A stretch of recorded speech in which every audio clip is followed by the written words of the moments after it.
नमस्कार दोस्तों, स्वागत करता हूं टुडे हरियाणा पर आपका। मैं राजेंद्र कौशल इस समय खनौरी बॉर्डर पर हूं और अगर इन किसानों की बात की जाए जो मेरे साथ किसान हैं, ये बहुत बड़ा जत्था एक यूपी से उत्तर प्रदेश से किसानों का जत्था खनौरी बॉर्डर पर पहुंचा है। किसान नेता जगजीत सिंह डल्लेवाल, जो जैसा कि आपको लगातार पता है कि आज 63वां दिन डल्लेवाल साहब को है। उनकी सेहत लगातार बीच में गिरती रही, फिर थोड़ा सुधार आया, फिर गिरती रही। ऐसे में हाल चाल जानने के लिए और खनौरी बॉर्डर पर डल्लेवाल साहब को समर्थन देने के लिए ये उत्तर प्रदेश से किसान पहुंचे हैं। बात करना चाहेंगे कि आज इस मौके पर क्या कहना चाहते हैं, किसानों से बात करेंगे। आइए मेरे साथ, आप बोलेंगे जी। आप बैठो, मंजीत इधर आ जाओ, बेशक उधर हो जाओ, आप कोई दिक्कत नहीं। सर नमस्कार। नमस्कार जी। सर आपका नाम क्या है? मैं राजवीर सिंह। राजवीर सिंह जी। और जो है मेरा गाजियाबाद जिला है, यूपी से जी आज हम यहाँ आए हैं डल्लेवाल जी के समर्थन में जी क्योंकि वो किसानों के लिए लड़ाई लड़ रहे हैं। जी, तिल तिल जो है वो डट रहे हैं। हाँ बिल्कुल। तो आप ये बताइए सर, आप पूरा बहुत बड़ा एक कहते हैं हिंदुस्तान का सबसे बड़ा स्टेट है उत्तर प्रदेश, और उत्तर प्रदेश का किसान हो चाहे किसी भी प्रदेश का किसान हो, किसान तो किसान है। तो डल्लेवाल साहब को लेकर के जो लगातार 63 दिन हो गए हैं, तो इनकी सेहत के बारे में और सरकारों के मंशा के बारे में आप क्या कहना चाहते हैं? देखो, सरकारों की मंशा तो ऐसी है कि जो भी राजनीतिक दल जी सत्ता से बाहर है उसको तो किसान याद है, और जो राजनीतिक दल सत्ता में पहुंच गया वो किसान को भूलता है। जो सत्ता में पहुंच गया वो किसान को भूल जाता है, और जो सत्ता से बाहर है उनको किसान की याद आती है। क्या वोट बटोरने की राजनीति है? केवल और केवल वोट के लिए सारा काम होता है इनका। इनका जो है किसान के, मजदूर के भले के लिए, उनके उत्थान के लिए कोई इनके योजना नहीं। सर जी, पास जो योजना है वो पूंजीपतियों के लिए है और जो पैसे वालों के लिए है। सर पंजाब के किसान को लेकर के और बाकी स्टेटों के किसान को लेकर के आप किस रूप में देखते हैं? क्या पंजाब का किसान ही किसान है या 28 स्टेटों का किसान सारे ही किसान है? लेकिन यहाँ अगर बात की जाए डल्लेवाल साहब के समर्थन में आने की, तो दूसरी स्टेटों से लोग कम आ रहे हैं। क्या कारण है सर? देखो, जो हमारा पिछले जो है 13 महीने जो यूपी उसमें दिल्ली बॉर्डर पे 3 जगह धरने लगे थे, पक्के मोर्चे थे, उनमें जो है अगर पंजाब की हिस्सेदारी ना होती तो यूपी सबसे बड़ा सूबा बता रहे हैं, अगर है भी, हिम्मत नहीं थी वो 13 दिन चला देते। तो 13 महीने जो है पंजाब के किसानों की बदौलत ही चल गया। तो क्या आप इस बात को मानते हैं कि पंजाब का किसान ही एक मुखर तौर पर अपने हक के लिए आगे आता है, बाकी स्टेट बाद में लगते हैं? देखो, पंजाबियों ने ही हमेशा, वो गुरु गोविंद सिंह जी थे, उन्होंने सनातन की रक्षा की। उस सनातन के लिए अपने जो पूरा वंश जो है कुर्बान कर दिया।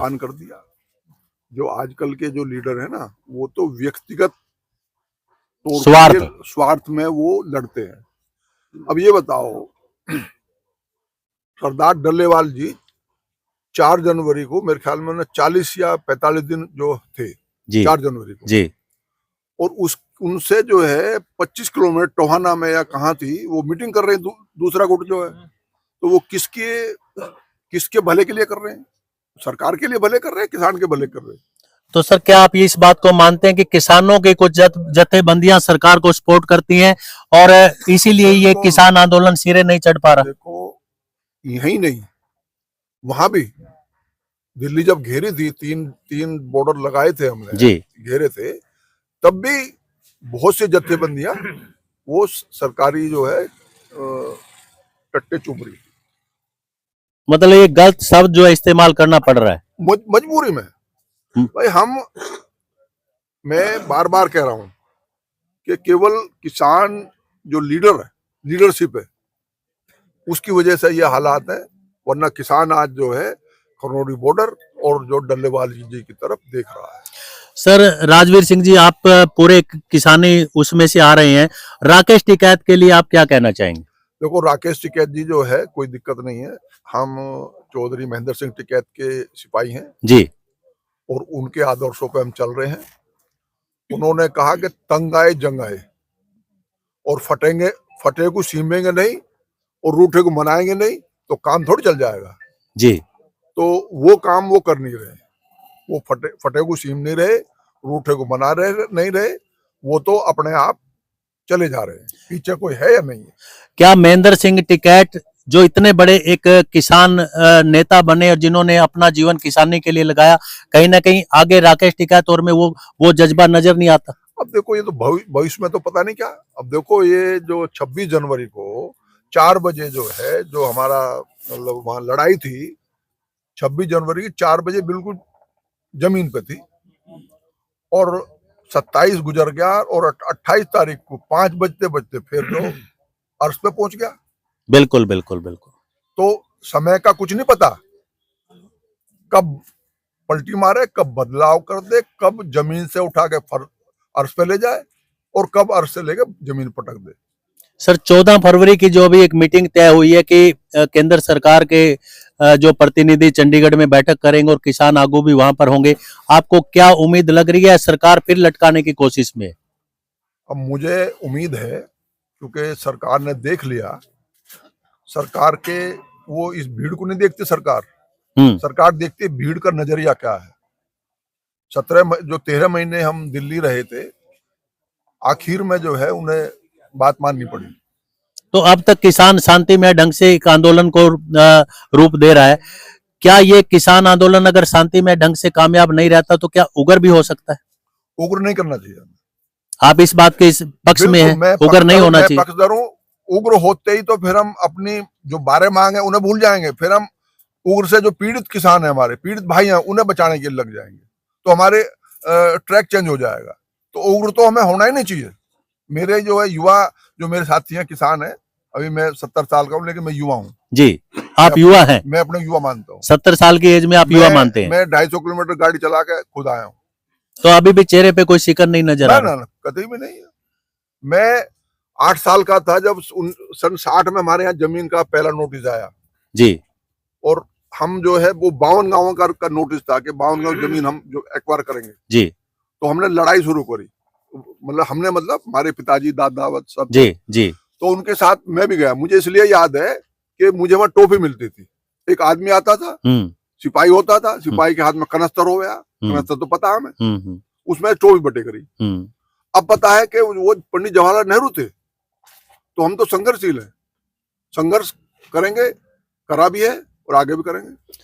जय जवान और जय किसान का नारा चरितार्थ होता है और बड़े जोर शोर से नारे लगाए जाते हैं, जय जवान जय किसान, लेकिन सरकारों की नीतियों के कारण जवान भी सामने आ जाता है और किसान भी सामने आ जाता है। जवान की एक ही माँ के दो बेटे, जवान और किसान। जवान की मजबूरी है, जवान की मजबूरी है। और हम भी चाहते हैं कि ये जवान जो है अगर हमारे सामने आ रहे हैं वो पीछे हटेंगे, उन्हें नुकसान हो जाएगा। हम वो अपनी ड्यूटी पे हैं। हाँ, वो ड्यूटी पे है, उन्हें उनका फर्ज है, लेकिन उसके फर्ज के बावजूद भी वो हम पे उतना मतलब सख्ती से नहीं करते जो उन्हें करनी चाहिए। हमारे यही जवान पाकिस्तान बॉर्डर पे तो नहीं, मतलब ढील नहीं देंगे, देते ही नहीं है। और यहाँ पे एक भाई भाई होने के नाते कहीं ना कहीं ढीलापन है। वो अपना फर्ज भी निभावे और अपना जो उनकी संस्कार है कि हमारे ताऊ चाचा भाई बंधु हैं, तो वो कहीं ना कहीं देखते हैं इस चीज। सर अभी पहले तोमर साहब कृषि मंत्री थे और अब शिवराज सिंह चौहान है, क्या कहीं ना कहीं शिवराज सिंह चौहान के दिल में किसानों के प्रति कोई बात है, जैसा कि वो संसद में बोल रहे हैं? शिवराज सिंह चौहान ने तो जो है वहाँ मध्य प्रदेश में कुछ दिया किसानों को, कितने किसान मरे थे, तो कोई फर्क नजर नहीं आ रहा? नहीं, हमें फर्क नहीं नजर नहीं आ रहा। मोदी जो आज वर्ल्ड लीडर के तौर पर देखा जा रहा है, पूरे वर्ल्ड में वाहवाही है, मोदी मोदी मोदी, जहां जाता है मोदी मोदी के नारे लगते हैं, तो हिंदुस्तान के जो हमारे किसान हैं कहीं ना कहीं उनकी मांगों पर गौर नहीं किया जा रहा। क्या यहाँ मोदी मुर्दाबाद का नारा लगे? देखो, नारे लगाने से किसी का कोई भला नहीं होता जी। नारे जब पक्ष में लगाओ या विपक्ष में लगाओ, कोई भला नहीं है। हमारा पक्का मोर्चा लग रहा है, हम अपना गांधीवादी नीति से जो बैठे हैं, कोई इस पे मारेगा तो हम ये भी कर देंगे, लेकिन हम जो है अगर अपना हाथ उठाएंगे तो वो हमारे जो पीछे हैं उन्हें नुकसान कर जाएगा। तो हमें तो अपनी मांग अहिंसक तरीके से मनवानी है। क्या अहिंसा ही रास्ता आप लोगों ने, किसानों ने भी अपना लिया गांधीवादी नीति पे चल के? अगर सरकार फिर भी कोई संज्ञान नहीं लेती, लगता है आपको? झुकेगी, निश्चित झुकेगी। 14 तारीख को जो आ रहा है, मैं 100% असमान हूँ कि सरकार को जो बात माननी पड़ेगी। डल्लेवाल साहब के लिए क्या कहना चाहेंगे कि इनको कोई अन्न ग्रहण करना चाहिए या नहीं करना चाहिए? देखो, ये तो उनकी तपस्या है, बहुत बड़ी तपस्या है, और तपस्या को जो है भंग करने वाला मैं तो कोई हूं नहीं। लेकिन उन्होंने बड़ा कठोर फैसला लिया। उन्होंने जो है ना, अभी जो वो मेडिकल एड लेने का अपना थोड़ा ढील दी है, निर्णय करा है, मैं उन्हें दाद देता हूं कि उन्होंने अच्छा निर्णय किया। Very good. तो दोस्तों देखिए, अभी मैं आता हूं। अभी फिलहाल अगर बात की जाए, मेरे सहयोगी से कहूंगा थोड़ा कैमरा और पीछे ले जाइए ताकि पूरे जो है भीड़ की कवरेज आ जाए। अभी पूरे जो है उत्तर प्रदेश सबसे बड़ा एक प्रदेश है हिंदुस्तान का, और वहां से यहाँ पर किसान लोग आए हुए हैं, किसानों के मुखी लोग भी हैं जो फ्रंट में रह करके बात कर रहे हैं, लेकिन कुछ और साथी हैं जो जिनसे मैं बात करना चाहूंगा। इतना बड़ा जत्था आप देख रहे हो, पर डल्लेवाल साहब के लिए सहानुभूति भी है और कहीं ना कहीं उनके फैसले की दात भी दी जा रही है। थोड़ा सा बात करना चाहते हैं। 103 साल के बुजुर्ग हैं, चौधरी राज सिंह गाजीबाग से। और बाबा प्रणाम। और 13 महीने लगातार ये जो है गाजीपुर बॉर्डर पे इनका एक टेंट लगा हुआ था। तो 103 साल की एज हो गई है बाबा। तो सर थोड़ा सा इधर आना, एक बार दूसरी क्लिप कर देना, इसमें से दोबारा वो कर दो।